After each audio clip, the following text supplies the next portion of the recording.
Welcome to another edition of Tales from the Van from Bourbon Street. A man named Joseph Blackwell came to Philadelphia on a business trip. He stayed with friends in the big house they owned outside the city. That night they had a good time visiting. But when Blackwell went to bed, he tossed and turned and couldn't sleep. Sometimes during the night, he heard a car turn into the driveway.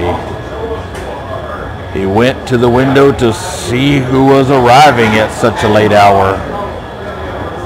In the moonlight, he saw a long black hearse filled with people. The driver of the hearse looked up at him.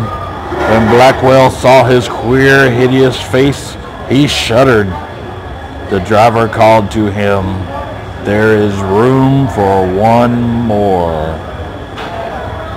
Then he waited for a minute or two and he drove off.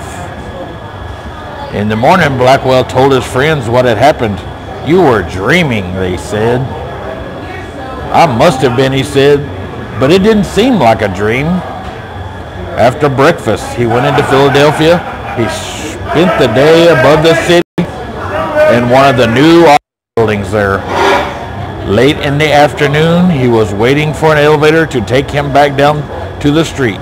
But when it arrived, it was crowded. One of the passengers looked out and called to him, "There is room for one more," he said.